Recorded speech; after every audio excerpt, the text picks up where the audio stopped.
I said that about depression, everyone was telling me that I'm dangerous and I'm damaging depressed people, when it's absolutely the complete opposite. The narrative that you are beyond help and that depression is this big scary monster that strikes your life out of nowhere and the only way to fix it is with prescription drugs, that is what damages people. Absolutely and utterly, that's more damaging than my mindset, which is threefold really. One, you have very little control over anything in this life. You can't control the weather. You might get hit by a car when you're out in the street. You can't control anything. One of the only things you have absolute control over, because you don't even have control of your own health. Mir, you could have a heart attack in the next 10 minutes. Only thing you have control over is your own state of mind. That's all you got. It's one of the only few things in the world you can control. You can decide. And people say, oh, you can't decide, you can't help it. Yes, you fucking can. You can decide whether to be a positive or a negative person. That's a decision you must make. And if you decide to be a negative person, it does not benefit your life in not 1%. That's a decision you've made. You decided that's self-sabotage bullshit. So I don't feel sorry for you. So that's the first thing about this depression thing I don't understand. The second thing about it is, for the majority of people, life is depressing. The majority of people are working bullshit jobs they hate for not enough money, struggling to pay the bills, with not as many girlfriends as they'd like to have, pushing a car they wouldn't choose if they were millionaires. We're not all Justin Bieber. We're not all in charge of the world. There's a few select people out there who run shit. Yeah, of course, you're Rihanna. You think life's great. You're Katy Perry. You're some dickhead bimbo just has to sing the odd song and you rule the world. Of course, you're happy. But for the majority of people, life is depressing. You're working a job you fucking hate. You want sex and the girl won't bang you. And you're driving a shitty car. Like that's a depressing element. So what you're gonna do? You're gonna be depressed about it and cry about it? Or you're gonna fix your mindset to make your own life better? Depression is absolutely situational. If you think that taking a prescription drug is gonna make you happy with your shit car and your shit job, that's the wrong way to look about it. Why not change your car and change your job instead of surrendering? And the third facet is, which is building off the second facet, everyone who's depressed in the West has it tons better than 90% of people on the planet. You're not born in fucking Yemen. You're born in Yemen, you're a goat farmer. Yeah, then you can be depressed. You're like, they're happier than you. You know, so it's threefold. It's one that life is depressing as a whole. It's two, that depression is situational. It's up to you to change it. It's not down to a prescription drug. And it's three, that you've got it better than a lot of other people do anyway. So when I hear people say they're depressed, all I hear is a whiny bitch. You control your mind. You control your mind. And if you refuse to control your own mind, it's not my job to control it for you. If you come to me and say I'm depressed, all I sit and think is, so? And that's not me being heartless. It's me saying, well, fucking fix it then. Well, I can't fix it. Well, if you don't think you can fix it, well, I can't fucking fix it. So piss off and be sad. I'm gonna stay here and be happy and drink my vodka and chill on women. Fuck you. And that's the reality of it. And this is how depression needs to be taught. Depression needs to be fixed with hard answers or getting some of this bullshit. People are walking into a psychiatrist's office saying, I've got depression, and they're getting a ton of attention, and everyone's sitting there saying, oh, poor you, poor you. Someone needs to sit there and say, grow the fuck up and get out of here. And they might do it. That's what I think anyway. Fucking pandering to them ain't gonna fix shit, but what do I know? I'm banned on Twitter, so I don't know shit anyway. But unrealistic, no scope of reality, no scope of the real world. And a lot of these diseases and ailments, what it really is, I see it as a very cheap shot at originality. Because we're all trying to matter. It doesn't matter who you are. If you look at the basis, especially amongst men, depression is higher amongst men, suicide's higher amongst men, blah, blah, blah. But we're all trying to feel important. This is the reason why men play sports, for example. We all want to be like a fucking football star. We all want to be a kickboxer. We all want to be rich. We all want to drive around Lambo. We all want to matter. So a very cheap shot at originality is to pretend you have all these ailments you don't have. Because then no one can understand you. Then you're so different and unique. Oh, well, you don't understand what it's like to be me because I'm depressed and I have anxiety and I have ADHD and I understand you're a dickhead just fine, but you're just trying to pretend you're something special by giving your stupidness names. Everyone gets anxious about certain things. I was anxious before every fight. I don't have anxiety. I was anxious about a situation and I handled it and I fought and I won. That was it. People are just adding these ailments and throwing them around as a cheap shot at originality, and people are encouraging it from the ground up. And it's absolute garbage, man. I always quote this because I remember I was sitting there watching some fucking TV show, and these parents had a kid who had obsessive compulsive disorder. And I sat there, I remember sitting there with my mom, and I said, obsessive compulsive disorder ain't real. And she goes, how do you know? I said, I guarantee it ain't fucking real. Anyway, they're talking about this kid called Timmy, and Timmy had to walk down the stairs in a certain order. So he'd skip the first stair and then go back up a stair, then jump down 2 stairs, some bullshit order. And if he didn't go down the right order, he'd start crying and having a fit at the bottom of the stairs. And his parents had to take him back to the stairs. I was like, he just needs his ass kicked. That's all Timmy needs. Timmy's a little fucking spoiled brat. Because I've never seen a kid in Africa who had to walk 6 miles for water who turned around and did the walk twice because they missed a step. I've never seen that happen because it ain't fucking real. If obsessive compulsive was real, it'd be universal across people. And there'd be some poor kid in Africa who's do the walk 3 times because of obsessive compulsive disorder. It doesn't happen. It doesn't happen because it's not fucking real. It's just insanity. And these kids are pandering to this moron who wants to walk up and down the stairs like an idiot. It's just like joke world. Like in the real world, he would have got slapped in the face and said, Timmy, grow up. And at the end of that, I would have cured his obsessive compulsive in about 3 seconds. No, to the end. And Timmy would have been a better person. You know what I mean? He would have been a stronger. He would have been done. He would have been cured. Yeah. You know, like he's going to struggle with obsessive compulsive for the rest of his life when you could have cured him by just saying something a fucking moron. Sit down with basic discipline. But I mean, that's the biggest garbage joke of them all. You get a kid, you raise the kid with an iPad and flashing images and these crazy video games, which are designed to be addictive. And then you take all that away and sit in front of a fucking boring textbook. Of course he doesn't want to pay attention. He doesn't want to pay attention because he'd rather play his iPad game. But he must pay attention because of discipline. When you remove the element of discipline, well, then he doesn't want to pay attention, so he's not going to pay attention. Then you say he has a disease. He hasn't got a disease. He wants to play iPad. He doesn't want to learn algebra. That's perfectly normal. You've removed your discipline where you can sit down and say, shut the fuck up and learn. He refuses to learn. Now you say he has a disease. There's no disease here. You're just refusing to discipline your child. You know, like people know right from wrong. You know, if you put your hand in fire, you're going to get burned. You don't see a kid put his hand in fire over and over again because it hurts. So if a kid runs his mouth to a teacher over and over again and got punished correctly, he wouldn't do it. You know, it's not complicated to me, but everyone's lost their mind. Like you said, it's peak clown world now. And you got 2 kinds of people. You have the people out there fighting to fix it, and then you kind of got the people like me who I know it's clown world, and I'm just along for the ride, bro. I'm not trying to fix much. I say what I got to say, and I'm just living my life, and I'm not out to try and fix people because the harder you try and fix people, the more you're hated anyway. So I'm just like, fuck it. Let everyone destroy themselves. Let the West destroy itself. I'm just chilling out here at the edge of the world. No secret. People pretend there's some big secret to it. There's no fucking secret, man. I grew up broke. My mom and dad split up. We moved to England because when my mom and dad split up, my mom had an English passport, and English is more socialist in America. You get free house, you get free money, all that kind of, all the things the immigrants are abusing now were actually benefited me. So I was raised in the projects, blah, blah. And I worked every day. I decided I wanted to be a kickboxer. I had no car. I ran to work, which was about 4 miles. I'd work 10 hours carrying boxes of ice in a fish stall. I'd run to the gym from there about 3 miles. I'd train 3 hours, and I'd run home to 6 miles. And that was it. There's no secret. You just go fucking, I want to do it or you don't. And people say to me, oh yeah, but you must have got this luck.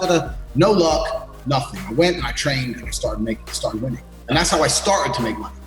Now, all my money is not from kickboxing. I mean, I made money with kickboxing, but I didn't make the money with kickboxing I have now. But when you start to you get contacts, you know, you start to get big chunks of disposable income you can invest in, you start to meet other important people, and it just goes from there.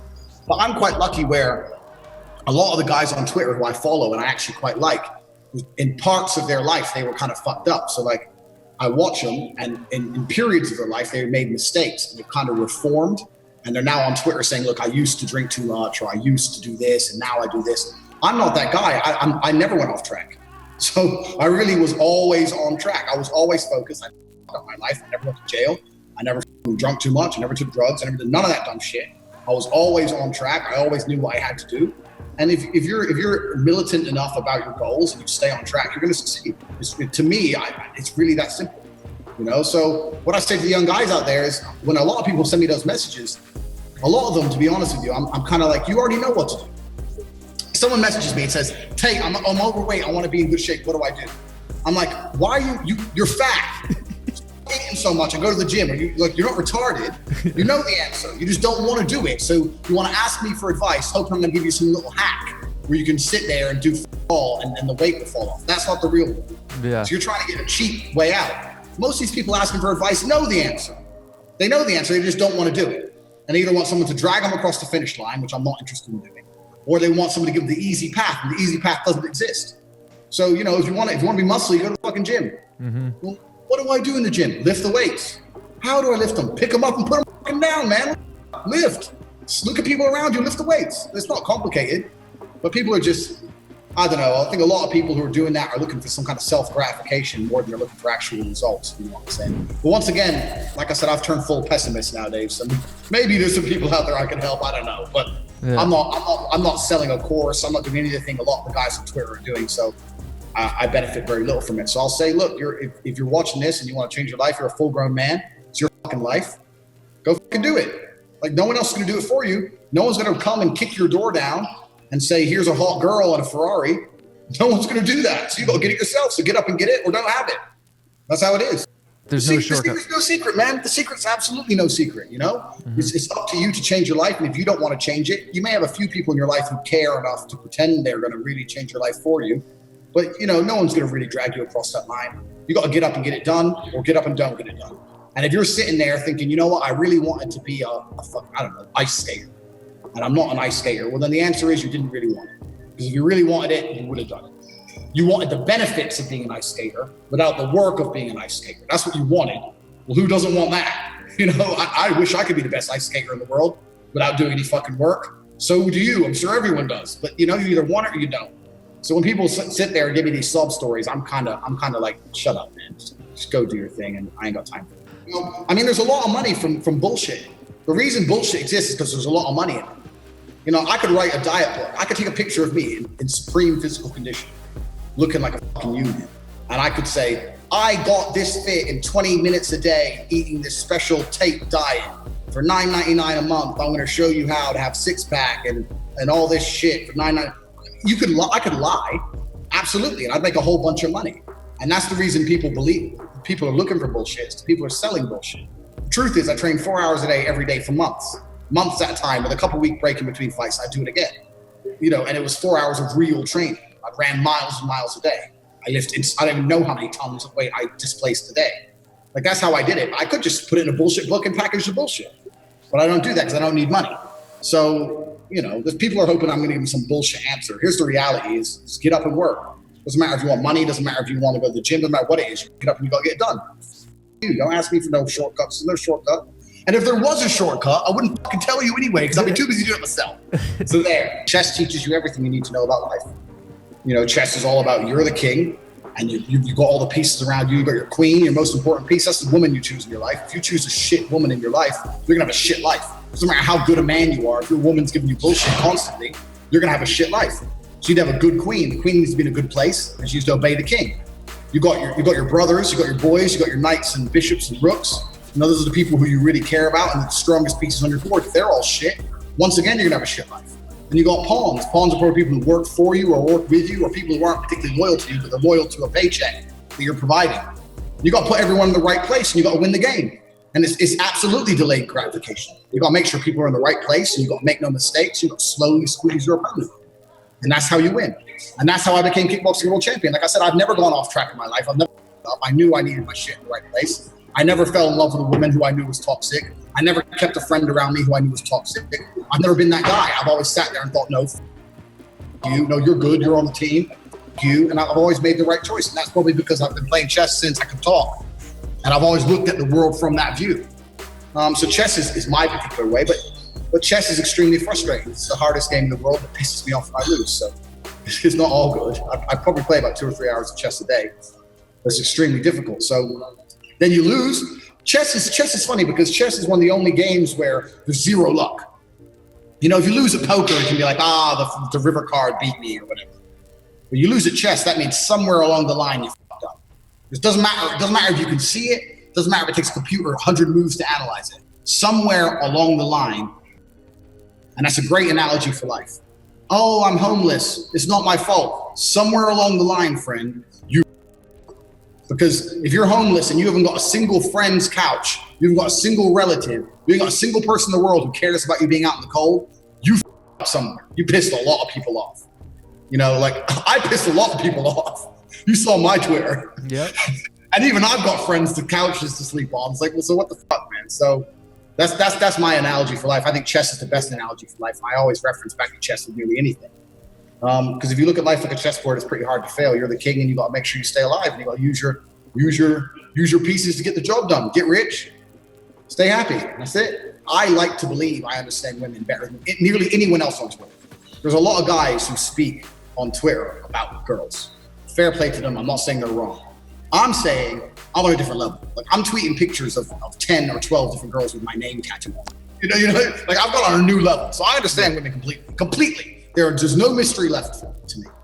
And women live for attention. And that's not a bad thing. I'm not insulting women at all. I understand that women live for attention. That's why they exist. They want attention. So if you have a woman who doesn't respect you enough to allow you to continue with your world conquer, and all she wants is constant attention, how are you supposed to get on with conquering the world? How are you supposed to get on with conquering the world when you wake up and you go to work and you finish your job, and then after work, when you're trying to find a way to escape your job, your woman's just constantly complaining, nagging, demanding you go to the cinema with her, demanding you go to IKEA and look at curtains you don't give a fuck about, just hassling you. Like, how the fuck are you supposed to get on with the world when this woman's in your fucking ear? But the reason men do it is because if the man doesn't do it, then the woman leaves. They don't want to lose their girl. And this is a really hard balancing act. But my absolute strength in the world is that I have a girlfriend or multiple girlfriends who understands I do whatever the fuck I want. I do what I want. No one tells me what to fucking do. And you either stick along for the ride or you don't. And me and my brother are busy getting rich, and I'm going to go out. I'm going to get up at 9 a.m. You're not going to see me till 11 p.m. And when I turn up, I'm going to go to sleep, and I'm going to leave again in the morning. And that's it. We ain't got time to go to IKEA. We ain't got time to go to the movies. I'm busy getting rich. And a woman who understands that and supports you in your quest for that is so important. Because I've seen so many guys, even fighters, fall off the train when they got this chick who's just demanding attention. And they start giving their attention to her, but not giving it to other shit. And that's how you stop yourself from getting ahead. The crazy thing about it is, if you give a woman all that attention so that you're not progressing, the first thing she's gonna do is fucking cheat on you or leave you for a guy who is fucking progressing. You're gonna get with her when you're 21. She's gonna love you, you're gonna love her. You're not gonna be busy getting rich. You're not gonna be busy hanging with your boys. You're not gonna be in the gym training. You're not gonna be doing all the things you need to do to become a high value male. You're gonna be giving her every bit of attention you've got. And then fucking 6 years later, she's gonna end up fucking someone else. So what, you just wasted your time, just sacrificed your self-improvement to try and appease a female who doesn't give a fuck about you because she just looks at some guy who's bigger, stronger, richer than you and thinks, well, he doesn't love me anyway. And off she goes. And that doesn't make women bad. Women are programmed to find the alpha. This is evolutionary. Women are evolutionarily programmed to find an alpha. I don't blame them for that. I just understand that. So I put all my effort into making sure I'm an alpha, as opposed to putting my effort into trying to stop my girl from seeing another alpha or loving me too much to care that guy's better than me. I ain't playing that game. I'm the fucking best. I'm the best ever, so I got nothing to worry about. And that's where my effort's always gone. And then people go, well, how do I get girls? I say, well, you get girls by being a fucking big, rich kickboxing world champion with a Lambo who has enough money to do whatever the fuck he wants. And the truth is this, look, women are going to come, women are going to go. It doesn't matter how many women you I'm not going to say, like, I fucked a bunch of girls, whatever. But there's ones who I've lost who I miss. There's ones who I've lost and I thought, you know what? I wish I didn't lose her. But that's how it goes. You get another one. You just got to stay focused and you got to stay on your.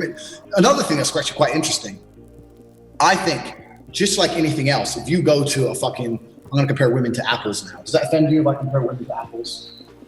Okay, good. We're comparing women to apples. So if you go to a fruit market and you pick up one apple and it's a pretty good apple and you take that apple home, cool, it's a good apple. If you go to a fruit market and you pick up 300 apples, you're going to know a lot about apples.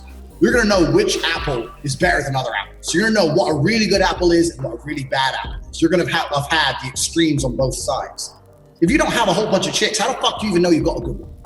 People are like, oh, I love my wife. We've been together since high school. It's like, how the fuck do you know she's even a good woman? You don't know shit. You haven't even had a bunch of women. You don't know. I know a good woman when I find one.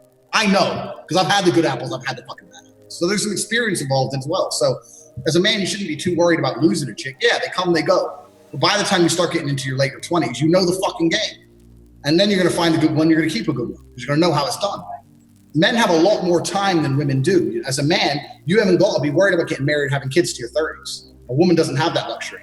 So you really don't have to worry. You know, you just got to fucking let them come, let them go, enjoy the experience, learn a lot, and just secure it when you're later. If you're going to be shacking up with a girl when you're 23, 24, your life's always going to end up crap because she's probably a bad choice to begin with. And secondly, even if she's a good choice, you don't know enough about women to keep her happy. So what the fuck you doing? And this is the truth for most men. This is the mistake most men make. They get a girl and they go, oh, she's the perfect girl. You don't know what the perfect girl is, motherfucker. You don't even know. So what are you talking about? This is the truth. I think most men are just drastically inexperienced with females. And that's the reality because they're not complicated. And they're not evil and they're not bad. A lot of the manosphere is like, women are evil. Women are not evil. Women are not bad. They're just a certain way. You got to know the rules of the game and play the game. Look at the Romans.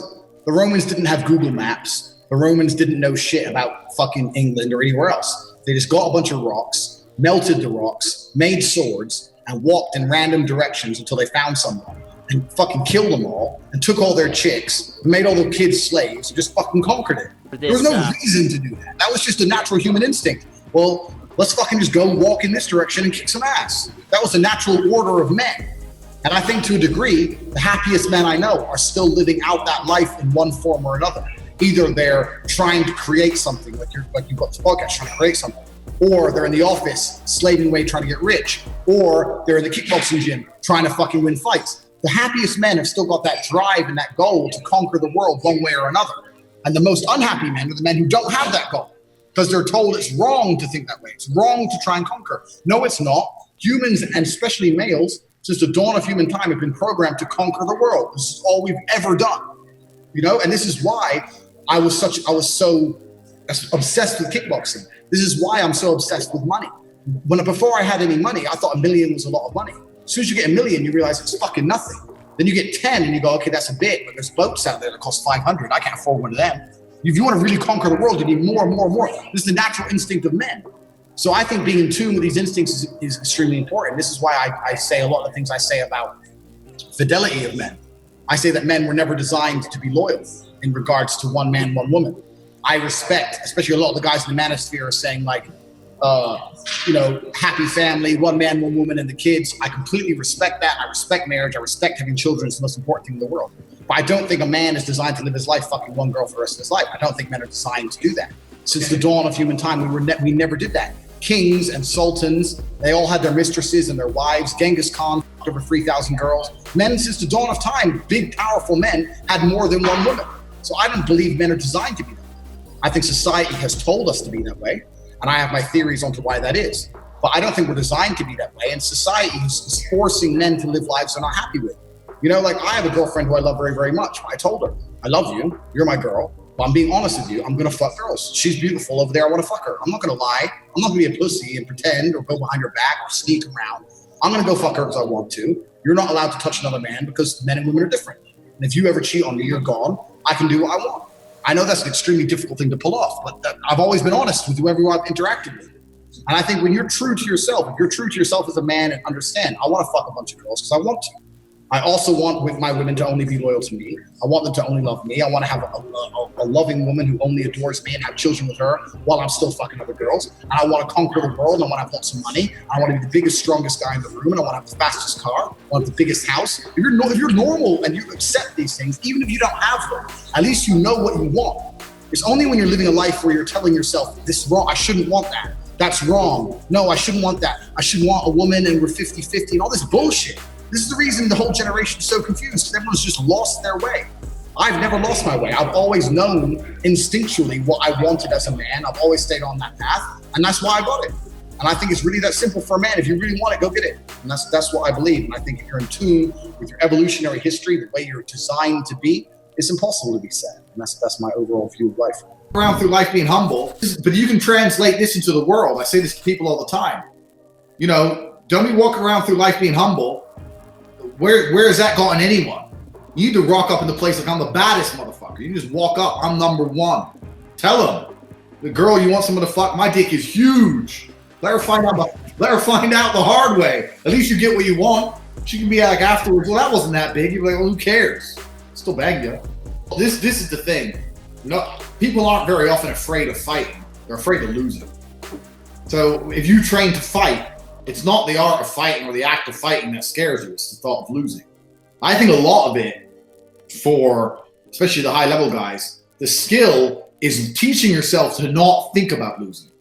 If you think about losing, no matter who you are, you're gonna start to feel nervous because you think about, I'm gonna look like a dickhead. This guy's gonna make fun of me. Everyone's gonna see me get knocked out. Everything I said in the press conferences are gonna make memes at me and make fun of me. I'm never gonna get it. Everyone's gonna laugh at me. My girl ain't gonna look at me the same when she sees me asleep.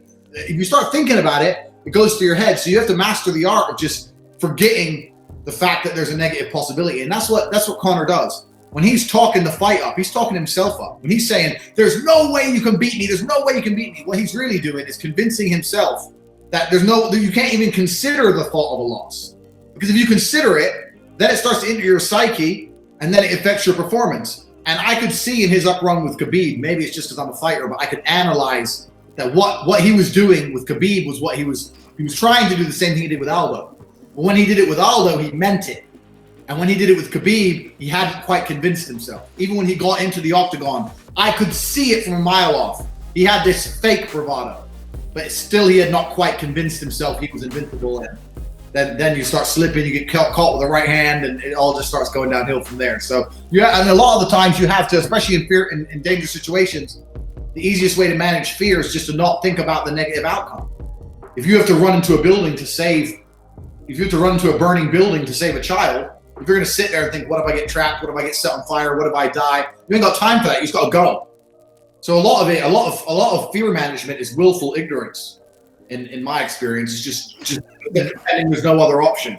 I'm going to win. I'm going to be the best. Everyone's going to love me. I'm going to be rich. There's no chance I'm going to lose. So it ain't even a risk. That's much easier than sitting there and actually thinking, okay, this can fire back in my face big time. I mean, like when I was younger, I couldn't see any other way out of my dire situation but fighting. Yeah. Broke and I couldn't see any other way out. Now I've already, well, one, I'm already out, and two, I see lots of other ways out. So it's just like, you know, what am I fighting for? But, you know, it's good. It's character building. Nothing wrong with punching some dudes in the face. So we'll do it. I fought because I was pissed off.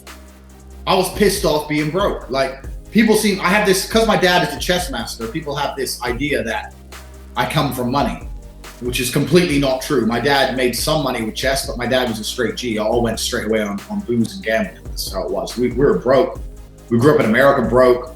We were on welfare, food stamps, blah, blah, blah. We came to England. We ended up in a council house. My mom and dad split up. My mom came here. We're in a council house. She's on the dole. I was going to a school with like 0% pass rate, like real crap school. But I was just smart enough. I think a lot of people don't realize how good life can be.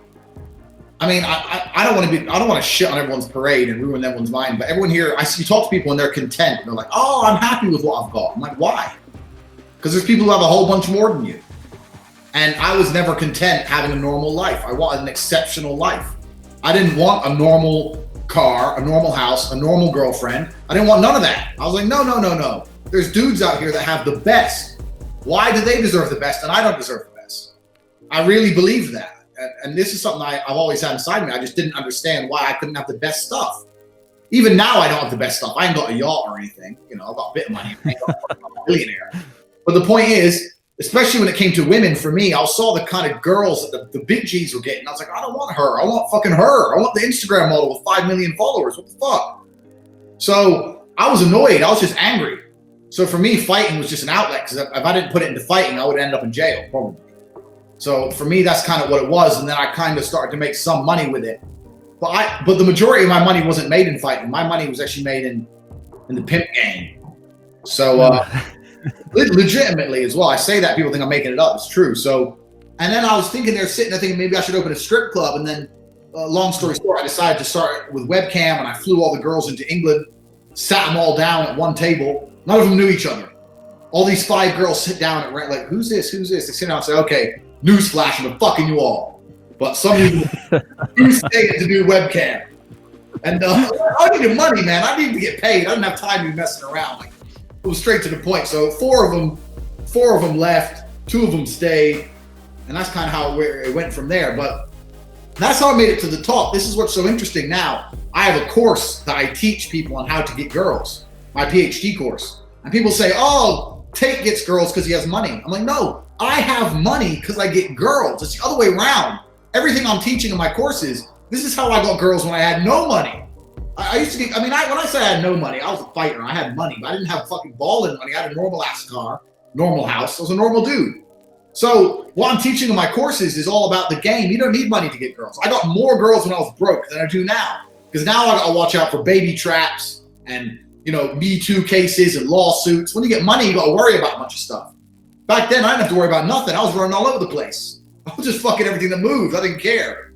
So, yeah, that's basically my story. I was a fighter, and I ended up, because I had game, I just ended up in the pimp game, and I built this webcam business. And at one point, I was turning over $400,000 a month. And it all just kind of spiraled into where I am now. You learn a whole bunch, You learn a whole bunch, and you learn how to control your mind. Like you're saying about the cats, I can turn my anger on and off. I can start ranting about anything and get angry because I can turn it on and off.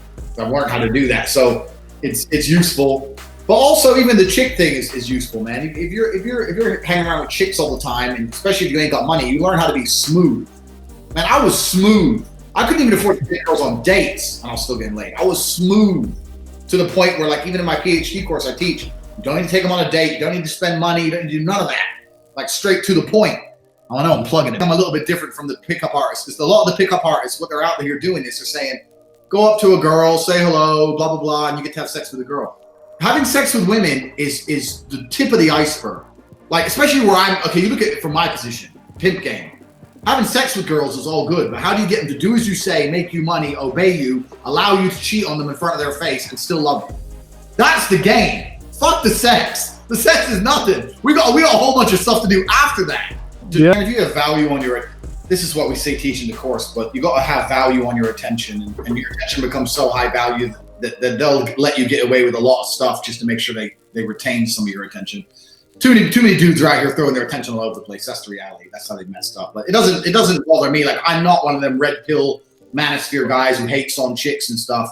The nature of women suits me to the ground because I understand it. So I have as many as I want. So it doesn't bother me. Although we got jumped, I completely respect and understand why they did what they did. You're a Moldovan dude. You're on $200 a month. $200 a month. Your country has the most beautiful women on earth. You know that there is zero reason for two American brothers to turn up besides to try and fuck your chicks.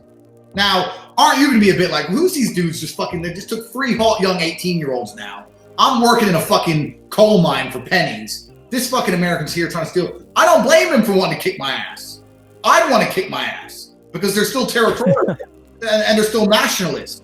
And the problem is when you remove that instinct, I'm not going to hate on what they did and hate on that instinct. Because when you remove that instinct, then you're left with what we have in the West now, where we're completely overrun and conquered, and no one does shit about it. There's a reason no immigrants try and conquer Eastern Europe, because the people won't take it. You can't turn up there and start saying, this is our place now. We're going to run you over with trucks. And it's not going to last 5 minutes.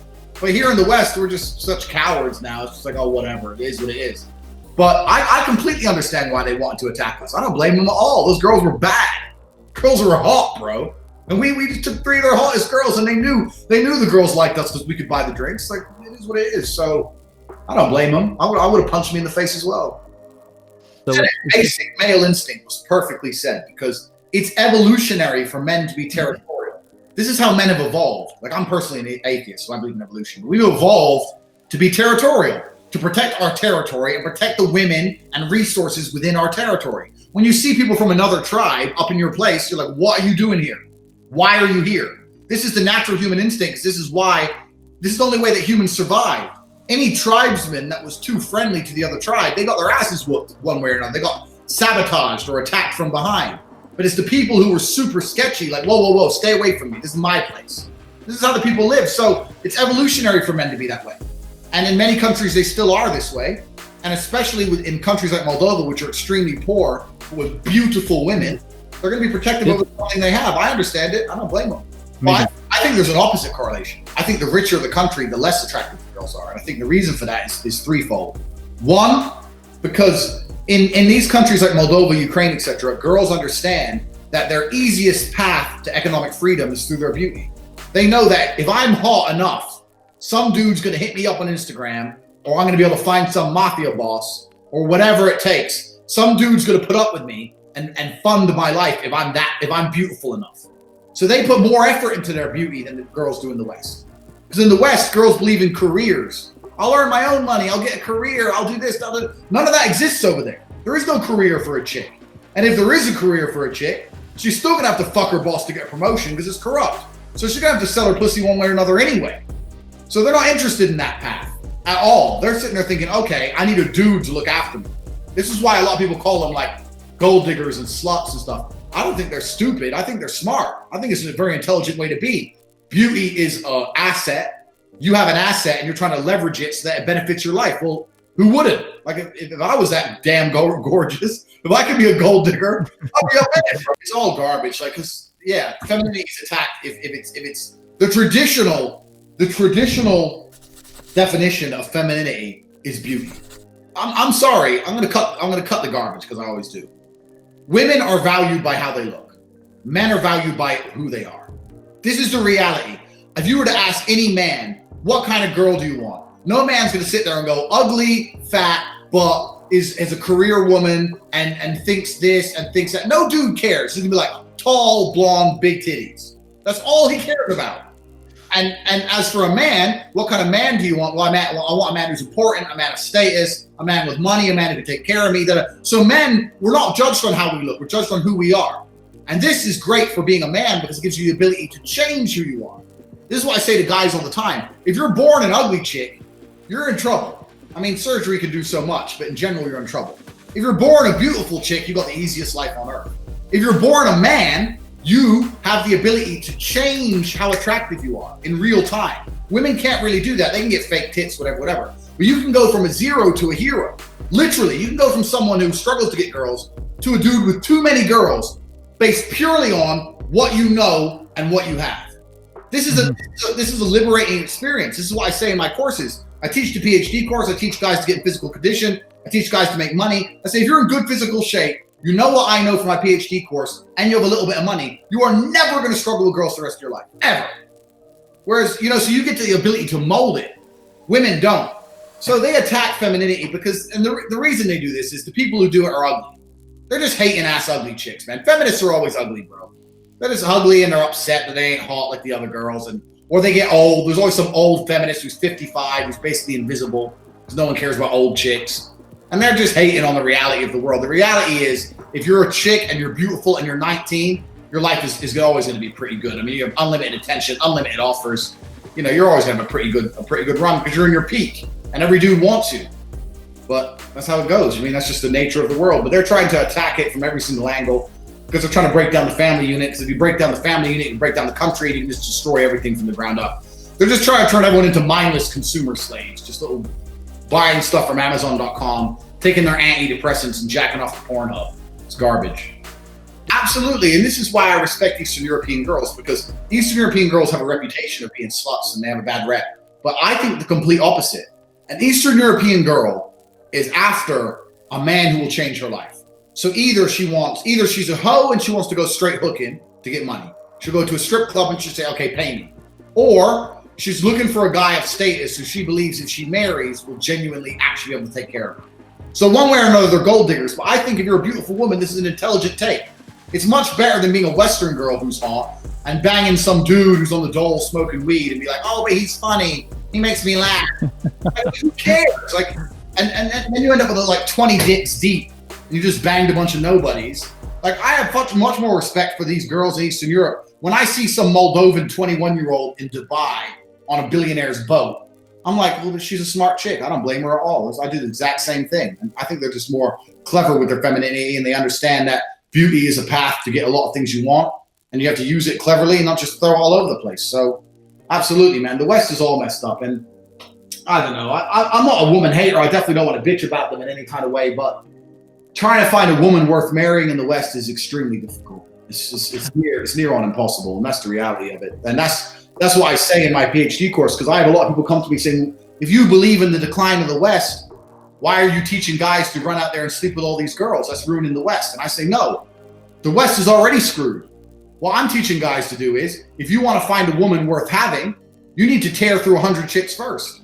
You want to find a brilliant, beautiful, kind, gorgeous, good person who's submissive and nice to look at, and she really is the one for you. You need to sleep with a whole bunch of girls before you're going to get that girl.